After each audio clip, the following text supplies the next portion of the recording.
আসসালামু আলাইকুম। আশা করি সবাই ভালো আছেন।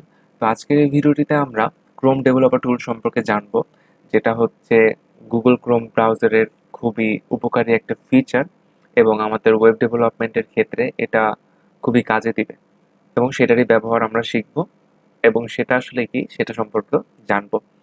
তো শুরুতেই আমরা কতগুলো ব্রাউজারের মধ্যে থেকে Chromeকে বেছে নিয়েছিলাম। তো সেটার একটা বড় রিজনই হচ্ছে এই Chrome ডেভেলপার টুল, যেটা ওইগুলোতে ইউজ করা যায় না, কিন্তু আমাদের ক্রোমে সেই ফিচারের সুবিধা আমরা নিতে পারবো। তো দেখেন, এটা আসলে কাজটা কি। যেমন আমি একটা ওয়েবসাইটে আছি এখন, ফেসবুকের ওয়েবসাইটে। তো ফেসবুকের ওয়েবসাইটে আমরা শুরুতে একটা ফ্রন্ট এন্ড ডিজাইন দেখছি, এখানে সুন্দর করে ফেসবুক লেখা আছে, কিছু লেখা, তারপর এখানে একটা বক্স। ঠিক আছে, এখন আমরা চাচ্ছি যে এটার কোডটা আসলে কি, বা এটার পিছনের কোডটা কি সেটা আমরা দেখতে চাচ্ছি। তো সেই জিনিসটাই আমরা এই ডেভেলপার টুলের মাধ্যমে দেখতে পারবো।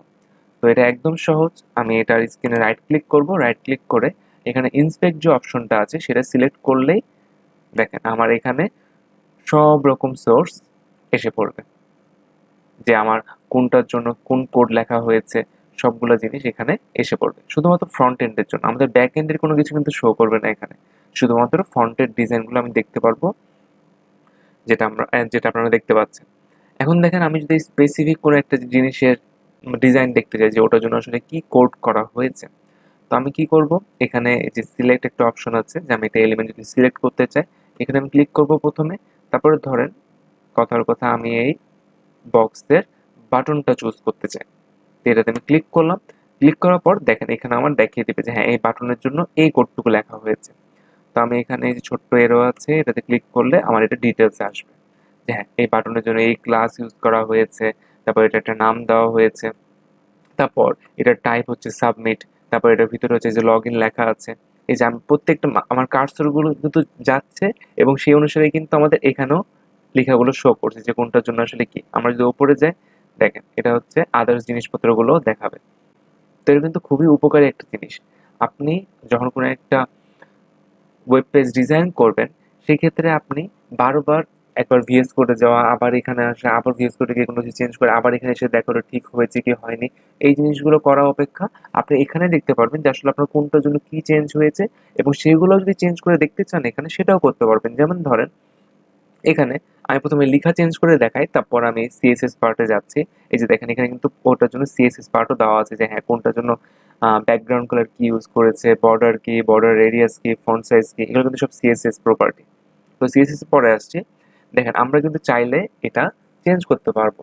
তা আপনারা হয়তো অনেকে দেখেছেন যে আপনার যেসব ফ্রেন্ডরা এসব নিয়ে একটু দক্ষ, তারা দেখা যায় কোনো একটা পপুলার ওয়েবসাইট, ওখানে গিয়ে তারা হয়তো কোনো একটা জায়গায় বা কোনো একটা নিউজে তার ছবি ছাপিয়ে দেয় এবং সাথে নিচে হচ্ছে তার নামটাও এডিট করে লাগিয়ে দেয়।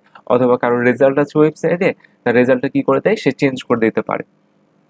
তো চেঞ্জ করে দিয়ে সে জাস্ট ক্ষণিকের জন্য চেঞ্জ করতে পারছে, মানে সেটা হচ্ছে শুধুমাত্র তার ল্যাপটপেই চেঞ্জ হবে, এমন না যে ওই সার্ভারে গিয়ে ওই জিনিসগুলো চেঞ্জ হয়ে যাবে। এটা জাস্ট ক্ষণিকের জন্য, এটা হচ্ছে আপনার জাস্ট এই জিনিসপত্রগুলো নিয়ে নাড়াচাড়া করার জন্য, আর কিছুই না। কারণ আমি যদি পরে এটা চেঞ্জ করার পর রিফ্রেশ করে দিই, আমার সেই জিনিসটা চলে যাবে। তো একটা যদি ডেমো দেখায়, দেখেন এখানে যেমন আমাদের বাটনে কি লেখা আছে, লগ ইন। আমি চাচ্ছি এই লেখাটাকে সাইন ইন করে দিব। তো দেখেন, আমি বাটনের জন্য এই জিনিসটা পেয়েছি, এই যে লগ ইন লেখা পেয়েছি। এখানে আমি ক্লিক করব। ক্লিক করার পরে তাহলে এখানে আমার অপশন আসলো লেখার, আমি এই জিনিসটা সরিয়ে দিলাম। সরিয়ে দিয়ে আমি এখানে লিখলাম কি, সাইন ইন। তারপর আমি এন্টার চাপ দেব। দেখেন এখানে আমার লেখাটা চেঞ্জ হয়ে গেছে। As simple as that. কিন্তু এটা কিন্তু ক্ষণিকের চেঞ্জ, এটা শুধুমাত্র আমার ল্যাপটপে হচ্ছে। ঠিক আছে, কারণ আমি যদি আবার রিফ্রেশ করি, তাহলে সেক্ষেত্রে দেখা যাবে কি, দেখেন আবার আগের মতোই হয়ে গেছে। মানে আমার মেইন যে পেজটা ছিল বা পেজের যে ডিজাইনটা ছিল সেটাই আসবে। তো এটা এমন না এটা হচ্ছে পার্মানেন্ট।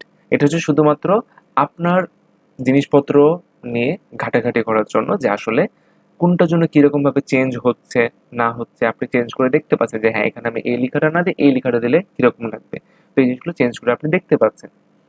তাহলে সেই সাথে যদি আপনি ডিজাইনও চেঞ্জ করতে চান, তাহলে যেমন ধরেন এটা ব্যাকগ্রাউন্ড কালার আমি গ্রিন দিতে চাচ্ছি, তাহলে এই যে আমি বাটনটা চুজ করেছি, এখানে আমার সিএসএস প্রপার্টি আসছে। আমি এখানে এই কালারে ক্লিক করলে, তাহলে এখান থেকে আমি এখানে রেঞ্জটা সরিয়ে দিলাম। এই যে দেখেন কালার কিন্তু চেঞ্জ হচ্ছে, কালার কিন্তু চেঞ্জ হচ্ছে। আপনারা যদি দেখেন, এই যে দেখেন কালার কিন্তু চেঞ্জ হয়ে যাচ্ছে। তো তাহলে দেখেন আমরা সিএসএস প্রপার্টিও চেঞ্জ করতে পারছি। আমরা এখানে ফন্ট সাইজ যদি বড় করতে চাই তাহলে সেই ক্ষেত্রেও ধরেন এখানে 20 পিক্সেল আছে, আমি করে দিতে চাই 30 পিক্সেল। দেখেন লেখাও কিন্তু বড় হয়ে গেছে। আমরা ছোট করতে চাইলে ছোট করে দিতে পারবো, একদম পিচ্ছি হয়ে গেল। তারপর কিন্তু এই চেঞ্জগুলো কি ক্ষণিকের, শুধুমাত্র আমার জন্য, কারণ আমি যদি আবার রিফ্রেশ করি সেটা আবার আগের মতো হয়ে যাবে মেইন যে ডিজাইনটা। তাহলে এটা ইউজের সবচেয়ে বড় বেনিফিট হচ্ছে, আমি যদি আবারও বলি, মাঝখানে হয়তো বলেছি, আরেকবার যদি বলি, সেটা হচ্ছে ধরেন আমাদের কোনো একটা ব্যাকগ্রাউন্ড বলেন বা এই যে ধরুন বাটনেরই কালার বা এই বক্সের সাইজ, আমরা হচ্ছে একটা ডিজাইন দিলাম, ডিজাইন দিয়ে আমি আমার ক্রোমে এসে চেক করছি যে হ্যাঁ ডিজাইনটা কি ঠিক আছে কিনা বা প্রপারলি হয়েছে কিনা বা কালার কম্বিনেশনটা ঠিক আছে কিনা। আমি দেখলাম কি যে না, ভালো লাগছে না, এটা চেঞ্জ করা দরকার। আমি আবার ভিএস কোডে গেলাম, গিয়ে ওখানে কালারটা আর একটু চেঞ্জ করলাম, এসে আবার দেখলাম না এখনো ভালো লাগছে না, এটা আর একটু ওরকম হলে ভালো হতো, আমি আবার ভিএস করে গেলাম। এরকম ভাবে কি হতে থাকবে, আমি ভিএস করে যাবো আবার এদিকে আসবো, আবার ভিএস করে যাবো আবার এদিকে আসবো, যেটা কিন্তু সময় সাপেক্ষ এবং বিরক্তিকরও লাগবে একটা পর্যায়ে গিয়ে। কিন্তু দেখেন আপনি যদি ধরেন এই পেজটা ডিজাইন করলেন, ডিজাইন করে আপনি মনে করলেন যে হ্যাঁ এখানে ব্লু কালারটা ভালো লাগছে না, তাই দেখি অন্য কোন কালার ভালো লাগে, আপনি এখানেই সেই ক্রোম ডেভেলপার টুলটা ওপেন করে এই জিনিসটা সিলেক্ট করে তারপর এই যে এখানে আপনার কালারটা চেঞ্জ করবেন। ধরেন এখানে আমি এখানে গ্রিনে নিয়ে গেলাম, আচ্ছা এটা তো ভালো লাগছে না, আচ্ছা একটু যদি ডার্ক করি, হ্যাঁ এটা পারফেক্ট পারফেক্ট লাগছে। যখন এটা পারফেক্ট লাগবে আমি কি করব, এখান থেকে জিনিসটা সুন্দর মতো কপি করে ওখানে ব্যাকগ্রাউন্ড কালার যে প্রপার্টি আছে ওখানে গিয়ে এই কোডটা বসিয়ে দিব, তাহলে আমার কালারটা পার্মানেন্টলি এটা হয়ে যাবে। তাহলে এই ক্ষেত্রে আমার সময়ও বাঁচবে অনেক, এবং বারবার এই যে এই পাশে ওই পাশে এই পাশে ওই পাশে যে বিরক্তিকর কাজটা সেটাও করা লাগবে না। তাহলে আশা করি যে এটার মানে একটা ক্রোম ডেভেলপার টুলের গুরুত্ব কতটুকু ওয়েব ডেভেলপমেন্টের ক্ষেত্রে সেটা আপনারা বুঝতে পেরেছেন। আর একটু হলেও বুঝতে পেরেছেন, কারণ সামনে আমরা এই জিনিসটা বারবার ইউজ করব, তখন এই জিনিসটা আরো ভালো মতো বুঝতে পারবেন যে আসলে কতটা প্রয়োজন আপনার ওয়েব ডেভেলপমেন্টের ক্ষেত্রে, আপনার সময় বাঁচাতে এবং এই যে বারবার একটা থেকে আরেকটাতে সুইচ করা এই জিনিসটা কমাতে কতটা গুরুত্বপূর্ণ ভূমিকা পালন করবে এই ক্রোম ডেভেলপার টুলটা, এবং জিনিসটা কত উপকারী সেটাও আস্তে আস্তে আস্তে যত আমরা প্র্যাকটিস করব, যত আমরা এই জিনিসগুলো নিয়ে ঘাটাঘাটি করব, আরো ভালো মতো বুঝতে পারবো। তারপর ধরেন আমরা কোনো একটা ওয়েবসাইট, ধরেন এই যে যেমন ফেসবুক, আমি ফেসবুকের মধ্যে একটা লেআউট ডিজাইন করতে চাচ্ছি, তাহলে সেই ক্ষেত্রে এই ডিজাইনটা আসলে কিভাবে করলো, এরা আসলে কিরকম কালার কম্বিনেশনটা ইউজ করেছে, আমরা জাস্ট রাইট ক্লিক করব, এখানে রাইট ক্লিক করে ইন্সপেক্টে ক্লিক করব, আমার ওভারঅল কোড দেখিয়ে দিবে যে হ্যাঁ এটার জন্য এরকম কোড করা হয়েছে, ওটার জন্য এরকম কালার ইউজ করা হয়েছে, এটার ব্যাকগ্রাউন্ড কালার এটা, এটার ফন্ট সাইজ এটা, সবকিছু বলে দিবে। তাহলে আমাদের একটা আইডিয়া পেতে সুবিধা হবে, ও আচ্ছা এরকম টাইপের যদি একটা ওয়েব পেজ ক্রিয়েট করতে চাই তাহলে আমার এরকম কম্বিনেশন বা এরকম ফন্ট সাইজ বা এরকম ডিজাইন বা এরকম মার্জিন প্যাডিং, মানে সিএসএস প্রপার্টির কথা, এগুলো সামনে আমরা শিখবো, ভয় পাওয়ার কিছু নাই। তো যখন শিখবো তখন জিনিসগুলো সাথে পরিচিত হয়ে যাব, তখন আর আননোন লাগবে না। তো ক্রোম ডেভেলপার টুল সম্পর্কে যা যা জানার সেগুলো আশা করি আপনাদের জানাতে পেরেছি এবং দেখাতে পেরেছি। তো আপনারাও এই জিনিসটা ব্যবহার করবেন, যত ব্যবহার করবেন তত জিনিসগুলো সম্পর্কে আরও ভালো ধারণা হবে যে কীভাবে ব্যবহার করতে হয়। তো আজকের ভিডিও এই পর্যন্ত, দেখা হবে পরের ভিডিওটিতে।